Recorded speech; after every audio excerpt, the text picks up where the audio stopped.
하나님은 사람을 훈련도 하시지만 치료도 하십니다. 하나님 우리 각자에 대해서 꿈이 있습니다. 비전이 있죠. 이런 사람이 되었으면 좋겠다. 그렇게 딱 정해놓으시고 그 하나님의 우리를 향한 꿈을 향해서 우리를 계속 이끌어 가십니다. 그 도중에 하나님은 사람을 훈련하십니다. 또한 훈련만 하는 게 아니라 치료도 하시죠. 사람은 치료도 필요하고 훈련도 필요한 존재입니다. 이런 말이 있어요. 오직 훈련받은 사람만이 최고의 지도자로 성장할 것이다. 그가 지도할 수 있는 것은 자신을 정복했기 때문이다. 자기가 정복해 본 것, 자기가 가본 곳, 그것을 다른 사람들을 가게 할 수 있어요. 그리고 또 고 오카노 목사님은 유명한 말을 하셨죠. 진돗개도 훈련받지 못하면 똥개다. 예, 그렇습니다. 훈련받지 않으면 그 속에 있는 할 수 있는 능력이 제대로 나오질 않아요. 제가 어떤 분의 이야기를 들었는데 고양이가 태어나가지고 어미에게서 떨어져서 사람이 키우면 나중에 쥐를 앞에다 두면 도망간다고 합니다. 엄마한테서 쥐도 없는 훈련을 배워야 되는데 그런 훈련이 없기 때문에 그 능력을 제대로 발휘를 못한다는 거죠. 우리가 하나님 앞에 좋은 의도는 있는데 이 좋은 의도가 결실을 맺으려면 훈련을 해야 돼요. 자기를 훈련하지 않으면 하나님 나라에 쓸모가 없다. 이렇게 허드슨 테일러 선교사님도 말씀드렸는데 우리는 그래서 훈련해야 됩니다. 습관을 변화시키는 훈련, 또 언어 훈련, 또 관계 훈련, 또 예배 훈련, 또 재정 사용 훈련, 이런 걸 자꾸 훈련해야 돼요. 인간은 고통이 없으면 잘 변하지 않습니다. 고통이 없으면 성숙되지도 않고 잘 변하지도 않아요. 사람이 자기가 하는 게 다 잘 되면 자기가 되게 잘난 줄 알아요. 그럼 날 그냥 자기 원칙대로 그렇게 살려고 합니다. 그래서 하나님께서는 우리에게 가끔 고통을 허락하십니다. 그래서 이런 말이 있어요. 햇빛만 들면 사막이 된다. 그래서 고난의 비를 가끔씩 뿌려주는 겁니다. 그걸 통해서 자기가 변화되라고, 성숙되라고 그러는 거죠. 하나님 이처럼 우리를 훈련시키지만 동시에 우리를 치료하시는 분이십니다. 운동선수를 운동장에서 훈련시키려고 하는데 그 선수가 다리뼈가 부러져 있으면 그냥 훈련시킬 수 없죠. 먼저 치료한 다음에 훈련할 수가 있는 것입니다. 우리 교회라는 것은 이제 성도들이 모여 있는데 교회는 병원입니다. 왜 병원입니까? 환자들이 모였거든요. 환자들이 모인 곳입니다. 무슨 환자? 죄의 환자들. 죄의 환자들이 모여 있는 곳이에요. 또 마음에 상처가 있는 사람들. 이 상처가 있기 때문에 뭔가 자기 힘으로 그걸 극복을 못하고 그것 때문에 정상적이지 않은 그런 행동을 하실 수도 있는 그런 환자들이 모여 있는 곳입니다. 그래서 우리는 서로를 볼 때마다 긍휼의 마음으로 볼 필요가 있어요. 여러분 병원에 병든 환자들 볼 때 그 환자들 볼 때는 일단 기대를 하나 접고 들어갑니다. 환자니까 정상인에게 기대하는 걸 기대하지 않아요. 환자니까 식사를 제대로 못해도 이해를 합니다. 환자니까 혼자서 운동 못해도 이해를 합니다. 환자니까 혼자서 못 걸어다녀도 이해를 합니다. 왜? 환자니까 일단 한번 기도를 한번 접고 사람을 보는 거죠. 우리도 사람을 볼 때 조금 그런 시각으로 볼 필요가 있습니다. 기대를 한 단계 접고 사람을 볼 때 마음이 힘들지 않아요. 우리는 자기 자식을 볼 때, 여러분 다 자녀들이 있죠. 자녀를 보면 좀 짠한 마음이 듭니다. 좀 행동을 잘못하고 그러면은 저러면 안 되지. 저건 아니야. 인생 경험이 있기 때문에 저렇게 하면 안 된다. 이걸 알지만 동시에 좀 불쌍한 마음이 들어요. 긍휼한 마음, 짠한 마음, 이런 게 부모들은 자식을 볼 때 그런 게 다 있습니다. 우리가 그런 마음을 자기 자녀에게만 발휘하지 말고 자기 가족을 넘어서서 그 마음을 가지고 사람을 볼 필요가 있다는 것입니다. 자기 자식뿐 아니라 다른 사람을 그렇게 볼 필요가 있는 거죠. 좀 불쌍한 마음으로 사랑이란 건 그냥 불쌍하게 생각합니다. 하는 것입니다. 그럴 때 우리가 사랑을 할 수가 있어요. 우리가 자기 자식을 볼 때 그 불쌍한 마음, 이런 게 필요한 거죠. 어떤 아빠가 있었는데 아빠가 이 유치원에 잘 적응하지 못하는 애가 있었어요. 딸이 있었는데 출근하기 전에 그 딸을 유치원에다가 데려다 주고 이렇게 오는데 걔가 아빠한테 말합니다. 이제 유치원 도착해서 신발을 벗으면서 아빠한테 이렇게 말해요. 아빠, 내가 신발 벗는 동안 나를 꼭 쳐다봐야 돼. 알겠지? 그러면서 이제 신발을 벗습니다. 그 다음에 이제 유치원 선생님이 데리고 이제 2층으로 올라갈 때도 계속 자기를, 아빠를 보면서 아빠 내가 없어질 때까지 계속 나를 봐야 돼. 그러면서 헐기덜기 자기를 봅니다. 왜 잘 보고 있죠? 보고 있는데 괜히 눈물이 나요. 짠한 마음이 생기고. 근데 그때 이런 마음이 들었다고 합니다. 자기 엄마가 자기한테 한 말이 기억났어요. 너 딸 보니 귀엽지? 나도 너를 그렇게 키웠다. 그러니까 너도 나한테는 귀한 자식이라는 거죠. 여러분들이 여러분 자식을 볼 때 짠한 마음이 들듯이 그걸 자식한테만 하면 안 되고 항상 자기 가족만 이렇게 생각하는 것은 상당히 이기적인 거예요. 이걸 자꾸 이렇게 넓혀야 됩니다. 가족을 자꾸 넘어서야 돼요. 이게 바로 넓은 마음이죠. 자기 가족을 넘은 사람에게도 마치 자기 자녀를 보던 저 사람의 부모라면 저 사람은 어떻게 생각할까? 그 사람은 자기 부모한테는 되게 귀한 자식입니다. 정말 귀하게 키웠고 귀한 자식이에요. 그런 마음을 볼 때 우리가 서로 더욱더 잘 사랑할 수가 있는 것이죠. 우리가 사람들 사이에 관계에 고통이 있는 것은 신에게서만 찾을 수 있는 것을 이 사람에게서 찾으려고 하기 때문에 그렇습니다. 신은 완벽합니다. 근데 사람은 부족하죠.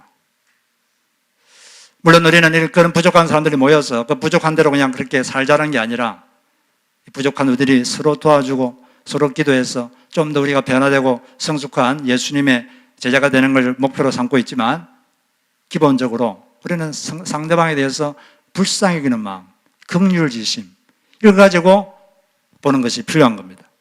왜냐하면 사람은 다 치료가 필요한 존재이기 때문에 그렇습니다. 하나님께서는 우리를 볼 때 우리를 자기 자식처럼 봅니다. 우리 하나님을 뭐라 부르죠? 아버지라 부르고 하나님 우리를 뭐라 부릅니까? 자녀라 불러요. 예수를 믿으면 하나님의 자식이 됩니다. 그래서 하나님은 우리를 볼 때 여러분들이 자기 자식을 볼 때 가진 그런 마음으로 우리를 보십니다. 하나님이 나를 어떻게 볼까?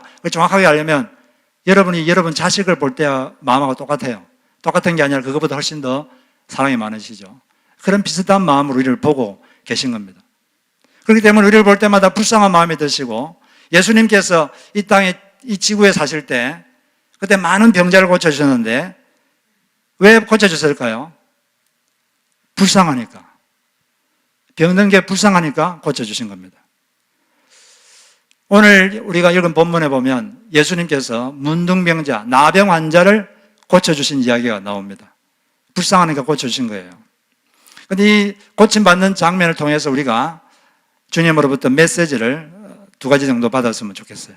먼저 우리가 이 이야기를 통해서 받을 수 있는 본문은 첫째, 고통을 통해 자기 영혼의 병을 진단하라는 것입니다. 따라해보세요. 고통을 통해 자기 영혼의 병을 진단하라. 주님께서는 마태복음 5, 6, 7장에 산상수훈 설교를 했습니다. 아주 아름다운 말씀하셨는데 근데 산에서 내려와서 마을에 오니까 그때부터 아주 냉혹한 현실이 기다리고 있습니다. 병자들이 그냥 많습니다. 그 중에 한 병자는 나병 환자입니다. 나병 환자가 와가지고 고쳐달라고 간청합니다. 2절에 보니까 나병 환자가 나와 저라며 이르되 주여 원하시면 저를 깨끗하게 하실 수 있나이다. 그는 예수님이 자기 병을 고쳐주셨다는 것을 조금도 의심하지 않았습니다. 그분은 예수님께는 그런 능력이 있다고 확실히 믿었고 그 믿음대로 그렇게 되었습니다.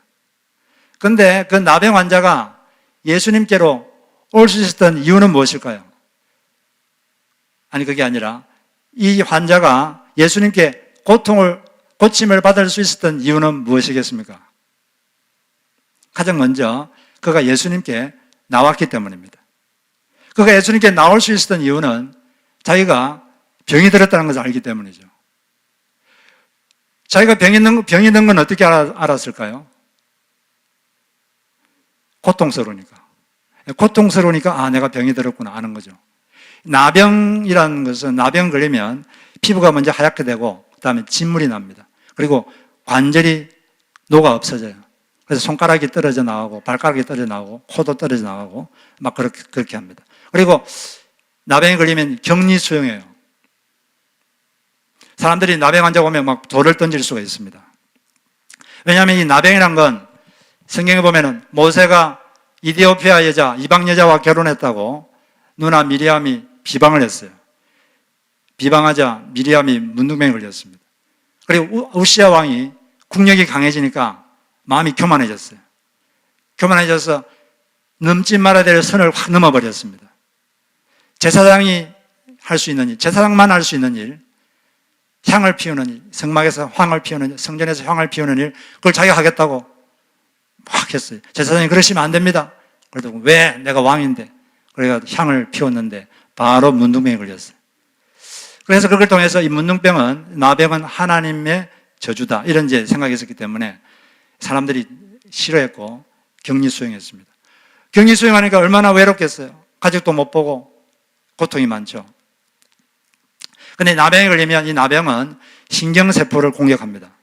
신경세포가 죽기 때문에 나병에 걸리면 고통을 못 느낍니다. 그래서 이 불에 데여도 아프지가 않아요. 바늘로 찔려도 전혀 감각이 없습니다. 그래서 만약에 이게 눈이 먼 사람이라면 처음에 당분간은 자기가 병에 걸렸는지 안 걸렸는지 모릅니다. 왜? 아무 고통이 없으니까. 그래서 많은 나병 환자들을 치료했던 폴 트루니에라는 사람은 다음과 같은 말을 했어요. 고통을 느낀다는 것은 하나님의 선물이다.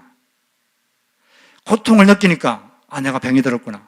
내가 이걸 치료해야지. 아는 거거든요. 근데 고통이 없으면 알 수가 없어요. 그래서 고통을 느끼는 건 이건 축복이다. 선물이다. 이렇게 말을 한 겁니다. 우리도 위장이 아프면 어디가 병난 줄 알죠? 위장에 병이 났구나. 그러면 이제 위장의사한테 갑니다. 관절이 아프면 내 관절에 병이 났구나. 관절의사한테 갑니다. 코가 아프면 코에 병이 났구나. 이비인후과에 갑니다. 몸만 아픈 게 아니라 우리 영혼도 아파요. 영혼도 병들 수 있습니다. 어떻게 하느냐? 하나님께서는 우리 영혼이 어디가 병들었는지 알게 하기 위해서 우리에게 고통을 보냅니다. 여러분이 살다 보면 다양한 고통을 당하실 거예요. 관계의 고통도 당합니다. 또 여러 가지 재정적 고통도 당할 수 있고 여러 가지 하여튼 고통의 종류가 많아요. 그런데 그런 게 올 때마다 우리는 자기를 진단해 봐야 돼요. 나의 영혼에 어디가 병이 나서 이런 고통이 있을까? 몸이 아프면은 반드시 어디 병난 데가 있습니다. 그러지 않습니까? 병이 안 났는데 아프지 않아요. 병이 나니까 아픈 거예요. 그래서 혹시 자기가 살면서 어떤 고통을 당한다면 혹시 내 영혼이 어디가 병이 났을까? 이걸 우리는 진지하게 생각을 해봐야 됩니다. 이 고통을 당한다는 건 상당히 힘든 일이에요. 그렇기 때문에 이 고통을 낭비해서는 안 됩니다. 아무것도 얻는 것 없이 그냥 고통이 지나가도록 해서는 안 되는 것입니다. 이걸 통해서 우리는 자기를 진단해야 돼요. 먼저 진단하고 진단한 다음에 그걸 이제 변화의 도구, 성숙의 도구로 삼는 것이죠. 자신이 어떤 고통이 있으면 다윗처럼 이렇게 기도를 해야 됩니다. 다윗은 시편 139편 24절에 다음과 같이 말했어요. 주여, 내게 무슨 악한 행위가 있나 보시고 나를 영원한 길로 인도하소서. 다윗이 뭐라고 기도하고 있죠? 주여, 제게 무슨 악이 있습니까? 제게 가르쳐 주십시오. 자기가 찾아내려고 기도하고 찾아내면 반드시 찾을 수 있습니다. 그런데 깊이 생각해야 돼요. 사람은 자기 모습을 잘 모르기 때문입니다. 어떤 사람은 그렇게 생각해요. 나는 나를 내가 가장 잘 안다 이렇게 생각하는데 그렇지 않은 면도 있습니다. 남들은 다 아는데 자기만 모르는 게 사실은 많아요. 그렇기 때문에 하나님께 기도를 해야 돼요. 하나님, 나에게 어떤 악한 것이 있습니까? 나를 좀 가르쳐 주십시오. 이렇게 할 때 하나님께서 가르쳐 주시고 여러 가지 방법으로 가르쳐 주시는 것입니다. 저는 중학교 2학년, 3학년 그 시절에 하나님 아주 가깝게 한 그런 경험이 있습니다. 하루에 한 번 정도 교회를 가서 기도를 했어요. 왜 그랬느냐? 제가 마음의 고통을 느꼈기 때문입니다. 저는 겉보기에 상당히 괜찮은 청소년이었어요. 학교에서도 공부도 잘하고 나쁜 짓 하지 않았어요. 그리고 부모님 속도 안 썩이고 아주 착했습니다. 남에게 해를 끼치지도 않고. 근데 저는 제 마음이 아팠어요. 내 마음이 병들었구나. 그걸 좀 알았거든요. 중2쯤 되니까 내가 내 마음을 컨트롤하지 못한다는 것을 알게 됐습니다. 내 속에 있는 부적절한 욕구, 이걸 잘 컨트롤할 수 없다. 잘못된 생각이 컨트롤이 안 된다는 것을 알고, 아, 내가 죄인이구나. 그렇게 깨닫고 마음의 고통을 느꼈어요. 이 고통을 없애보려고 교회를 찾아갔습니다. 무릎을 꿇고 제가 주로 했던 기도는 하나님, 저의 죄를 용서해 주시옵소서. 그런 기도를 많이 했습니다. 주님, 저를 용서해 주십시오. 이렇게 기도하면 하나님께서 그때 저에게 아주 강하게 임하는 걸 제가 자주 느꼈어요. 제가 그렇게 찾아간 건 제가 고통을 느꼈기 때문입니다. 사람이 참된 행복을 누리려면 성숙한 인격이 필요합니다. 행복을 누리려면 성숙한 인격이 필요해요. 인격이 성숙하지 못하면 많은 어려움을 당하게 되고 많은 고통이 있습니다. 그래서 우리는 이 고난을 통해서 변화받아서 이기적 자기애를 계속 깨뜨리고 자신의 잘못된 습관 이런 걸 자꾸 변화시켜 나가야 돼요. 그러지 않으면 우리 삶에 계속 고통이 옵니다. 많은 사람들은 어떤 고통을 통해서 하나님께 가까이 나아가는 그런 경험을 많이 하게 돼요. 제가 아는 어떤 충북대학교 천문우주학과 김영기 교수님이라는 분 계신데, 이분은 2살 때 소아마비에 걸려가지고 보조기가 없으면 기어다녀야 되는 그런 장애를 앓게 됐습니다. 이 장애인으로 먹고 살려면 시계 수리공이라도 해야 된다. 아버지가 그렇게 말해서 아버지가 걔를 자전거에 태우고 계속 학교를 데려다 주었습니다. 근데 그 아버지도 중학교 2학년 때 교통사고로 돌아가 버리고 말았어요. 장애인이라는 이유 때문에 멸시와 천대를 많이 받았습니다. 근데 열심히 해서 대학에 들어갔어요. 대학에 들어갔더니 거기 크리스찬 교수님이 있었는데 그분이 적극 도와주시고 또 자기가 악착같이 공부해서 독일에 가가지고 박사학위를 받았어요. 근데 그건 좋았는데 지금까지 1년 동안 편지로 교제했던 아주 사랑하던 자매가 있었습니다. 근데 그 자매에게 이제 청혼을 했어요. 청혼을 했는데 그 집안에서 장애인이기 때문에 결혼할 수 없다. 이런 답으로 거절을 당했습니다.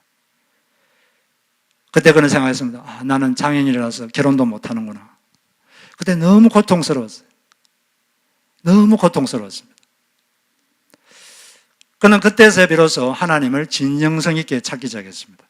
하나님께 나가서 하나님을 간절히 찾았어요. 하나님께 간절히 찾고 말씀을 읽고 기도하는 도중에 그는 어떤 깊은 감동을 받게 됐습니다. 다음과 같은 감동을 받았는데, 천지를 창조하신 하나님이 나의 하나님이시다. 내가 비록 장애가 있지만 하나님이 함께 하심으로 나는 하나님의 영광을 위해 귀히 쓰임받게 될 것이다. 이런 감동을 받고 마음에 용기를 얻었습니다. 그래서 그때부터 다시 용기를 얻고 하나님 믿음의 배우자를 주십시오 이렇게 간절히 기도를 하고 그렇게 했는데, 감사하게도 1년 뒤에 그런 자매를 만나서 결혼할 수 있었어요. 근데 아주 어려운 과정을 거쳐서 이분이 이제 교수님이 됐습니다.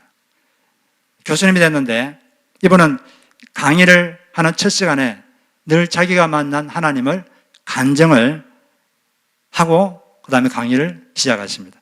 그가 이렇게 강의를 시작하는데 이렇게 고백합니다. 한때 장애란 이유로 대학 입학이나 결혼을 반대했던 사람을 용서해야 한다고 생각했지만 알고 보니 그들은 용서의 대상이 아니라 감사의 대상이었습니다.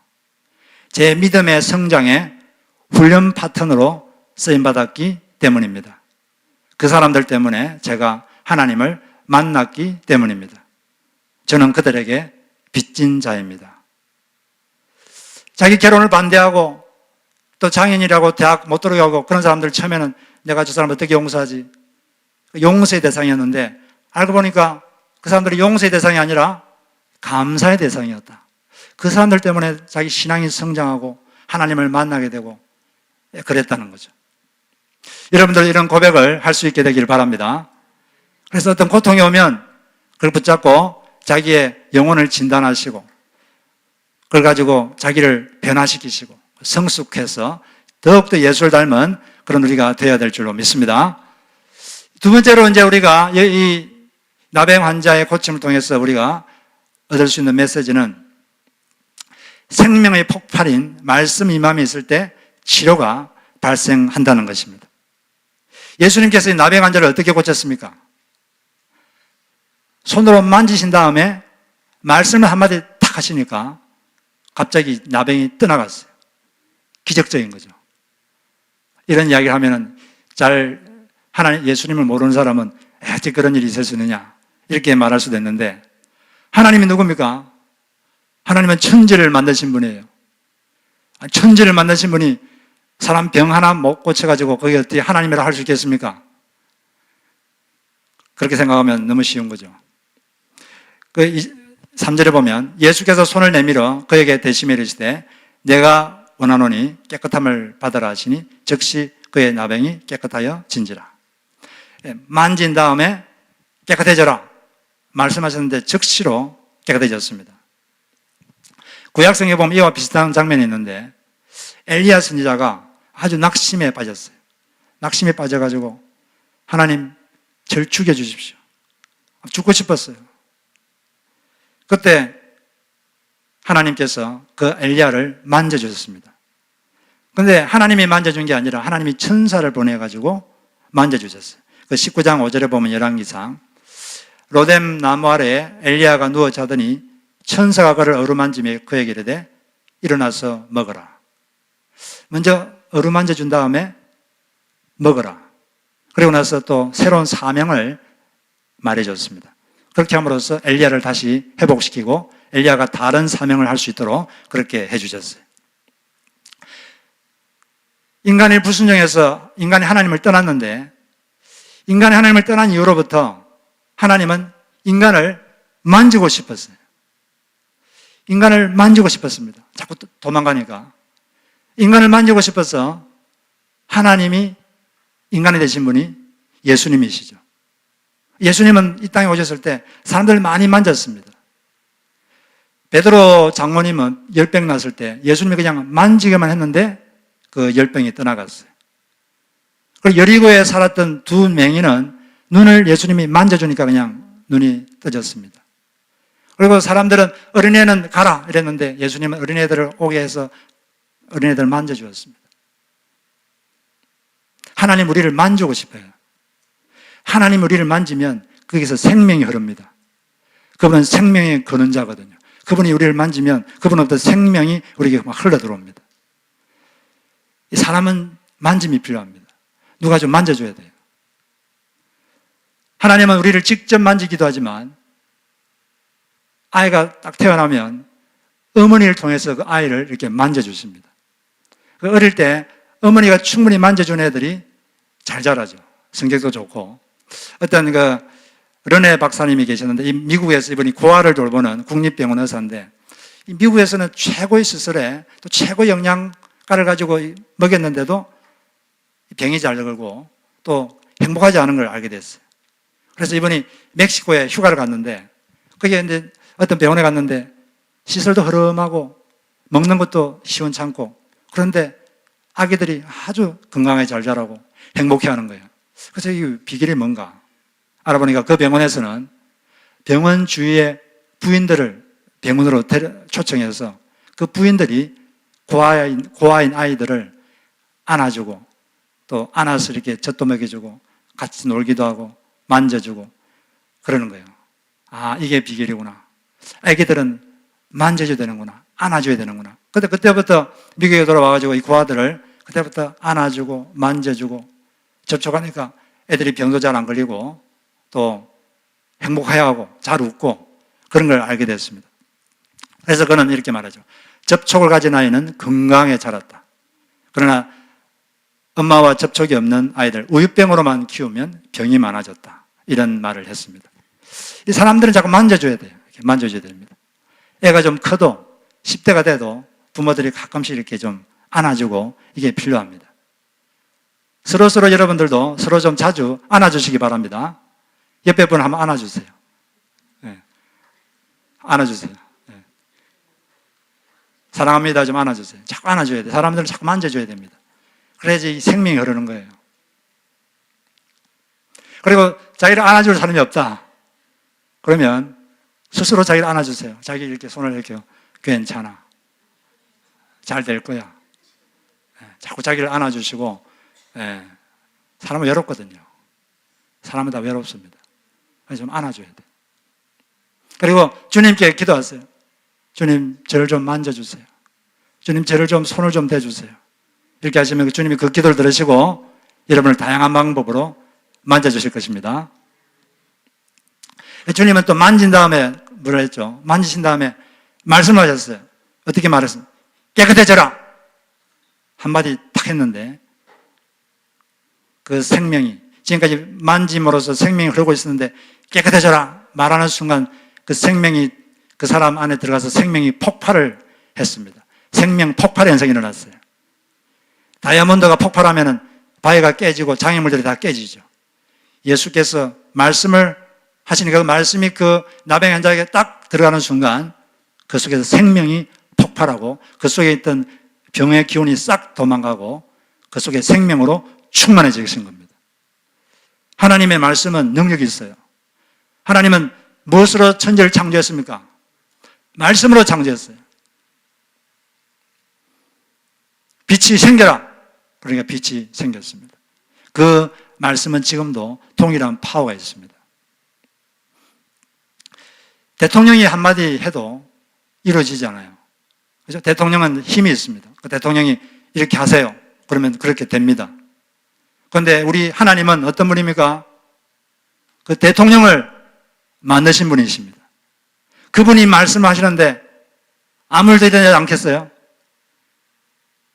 그분이 무슨 말을 했는데 아무 일도 일어나지 않는다면 그게 더 이상한 거죠. 하나님이 말씀하시면 지금도 이 놀라운 생명 폭발 현상이 일어나는 줄로 믿습니다. 그 예수님께서도 다음과 같이 말씀하셨어요. 요한복음 5장 25절을 보면 진실로 진실로 너에게 이르노니 죽은 자들이 하나님의 아들의 음성을 들을 때가 오더니 곧 이때라. 듣는 자는 살아나리라. 사람이 하나님의 음성을 들으면 살아난다는 거예요. 우리가 살 길은 그분의 음성을 듣는 것입니다. 그분의 말씀을 듣는 순간 우리는 살아나게 되는 것입니다. 1980년 대학가요제 은상을 수상하신 조한문이라는 분이 계십니다. 이분은 그때 연세대학생이었는데 이분은 깔끔한 고음 처리와 작곡 능력, 또 수려한 외모 등으로 많은 인기를 얻었어요. 인기곡이 이 밤을 다시 한번, 해야, 이런 곡이 아주 인기를 얻었죠.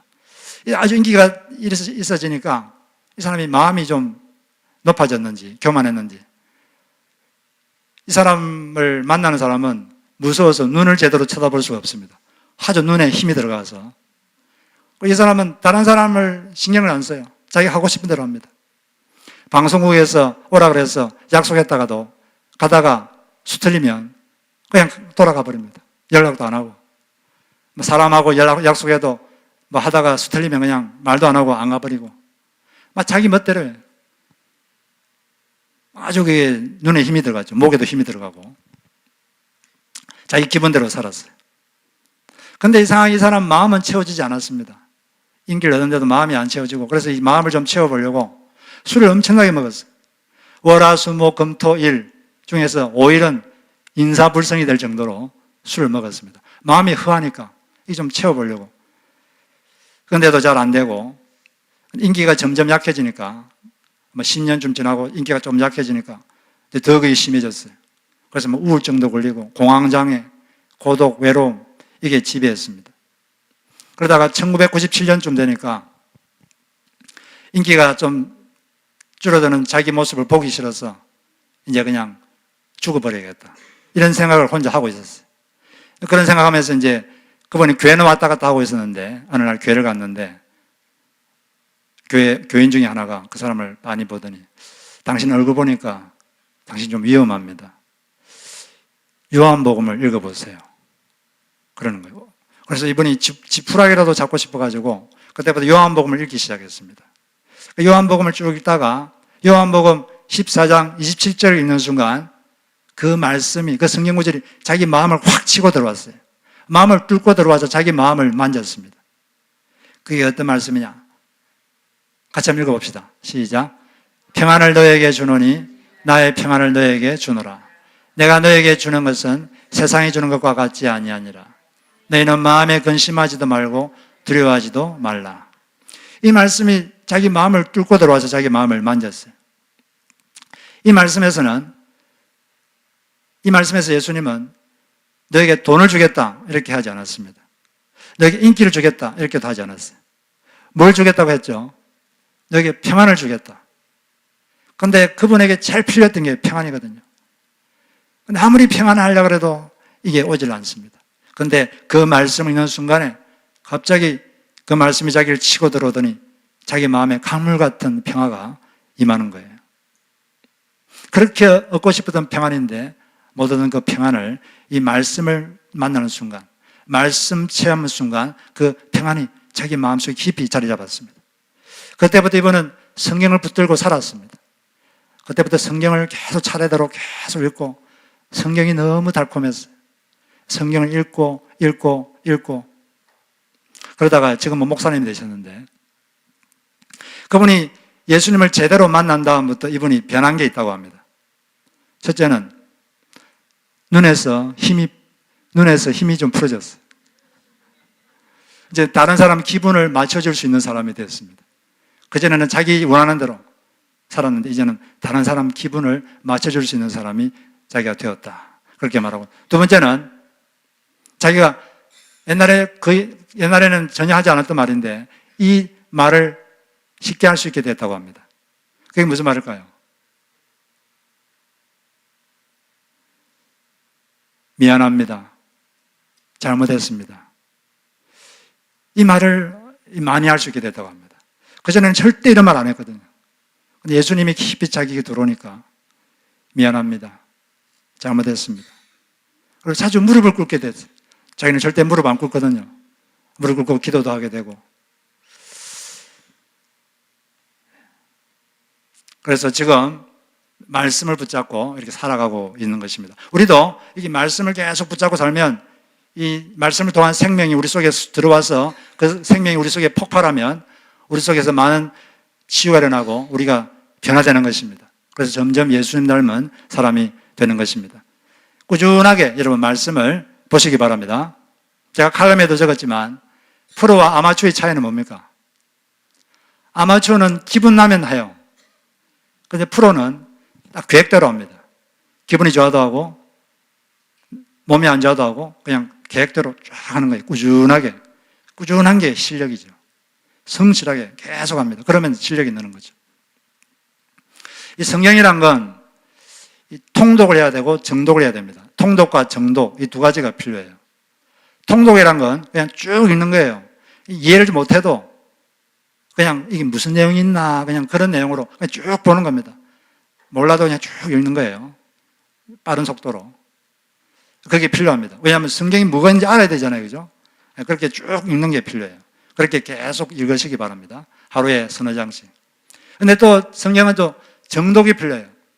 꼼꼼하게 읽는 거죠. 이걸 우리는 큐티한다 이런 말을 쓰기도 하는데 큐티가 뭡니까? 매일매일 말씀과 찬양과 기도로 하나님을 만나는 거죠. 그런데 큐티를 하려면 매일매일 묵상할 말씀 본문이 필요한데 약 15구절에서 20구절. 그걸 가지고 이제 꼼꼼하게 읽는 거거든요.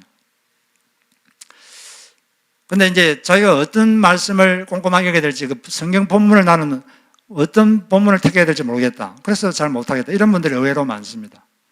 그래서 제가 오늘부터 여기 교회 주보 첫 페이지, 요 앞페이지 보세요. 앞페이지 보면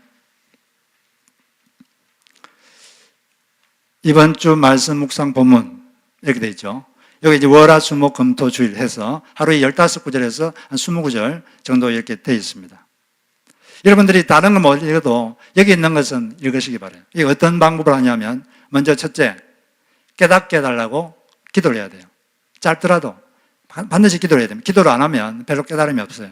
깨닫게 해달라고 기도를 하세요. 두 번째, 이 본문을 3번 천천히 읽으세요. 3번 천천히 읽으세요. 생각하면서 3번 읽다 보면 그 중에 와닿는 구절이 있습니다. 한 구절 내지 2구절. 와닿는 구절이 마음에 탁 와닿는 구절이 있어요. 그러면 그 구절을 좀 더 깊이 생각하는 거예요. 좀 더 깊이 생각하는 거죠. 더 깊이 생각합니다. 이게 무슨 뜻일까? 이게 무슨 뜻일까? 그게 이제 묵상, 그걸 묵상이다 그러죠. 깊이 생각한, 이게 묵상이라 그럽니다. 묵상하는 거죠. 그거 가지고. 그 다음에 이제 그걸 가지고 이제 깨달음이 왔으면, 이걸 내 삶에 구체적으로 어떻게 적용할까? 구체적으로 내 일상 삶과 어떻게 연결시킬까? 그걸 이제 하는 거죠. 그걸 적용. 다 끝났으면 이제 마지막으로 이제 기도를 하고 마치는 겁니다. 기도를 시작해서 기도로 마치는 거죠. 여러분들이 이걸 꾸준하게 좀 하시기 바라요. 성경을 많이 못 읽어도 하루에 한 20구절이라도 꼼꼼하게 읽으면 여러분들이 아주 마음의 양식이 됩니다. 그리고 이걸 오랫동안 하면 성경이 여러분 마음속에 확 들어와요. 그래서 꼭 이것을 매일매일 좀 하셔서 꾸준하게 하시길 바랍니다. 공부 잘하는 사람은 머리보다 엉덩이가 무겁습니다. 엉덩이가 무거워야 돼요. 꾸준하게 앉아 있어야 돼요. 그래야 공부를 잘해요. 이 성경도 영적인 것도 꾸준하게 성실하게 그런 사람이 영적으로도 잘 자랍니다. 그래서 이 말씀을 가깝게 대하시고 매일 말씀을 묵상하셔서 그 말씀을 통해서 생명이 들어와서 생명을 충만한 여러분 되시기를 주의 이름으로 축복합니다.